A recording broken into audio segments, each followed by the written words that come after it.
Hello buddies, ఎలా ఉన్నారు అందరూ? బాగున్నారా? నేనైతే చాలా బాగున్నాను. ఈరోజు నేను మీకు ఒక హెల్దీయెస్ట్ ఈజియెస్ట్ రెసిపీ చెప్పబోతున్నాను. అదే అండి అవిసె గింజల పొడి, ఫ్లాక్సీ సీడ్స్ పౌడర్. అబ్బా మేము చేయలేము ఇంత బిజీ లైఫ్లో అని అంటే చాలా కష్టం కదా. ఎందుకు అని అంటే ఫుడ్ అనేది చాలా ఇంపార్టెంట్ మనకి. ఇప్పుడు వచ్చే హెల్త్ ఇష్యూస్ కోసం అయినా మనం ఇలాంటివి చేస్తూ ఉండాలి. ఇది ఈ ప్రాసెస్లోనే చేసుకోవాలి, ఇలానే తినాలి అని ఏమీ లేదు. మీరు బ్రేక్ఫాస్ట్లో ఇంక్లూడ్ చేసుకోవచ్చు, లంచ్లో ఇంక్లూడ్ చేసుకోవచ్చు, ఈవినింగ్ స్నాక్లో కూడా ఇంక్లూడ్ చేసుకోవచ్చు. అది మీ ఇష్టం.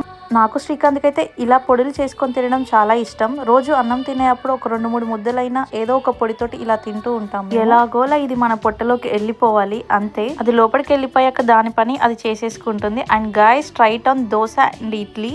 చాలా టేస్టీగా ఉండే. నేను 2 దోశలు తినాల్సింది 4 దోశలు తిన్నాను, అంత టేస్టీగా ఉండే. ఇంకా లేట్ ఎందుకు, మీరు కూడా ట్రై చేయండి. అండ్ ఎలా ఉందో కామెంట్ చేయండి. ప్లీజ్ లైక్ చేయండి. బాయ్.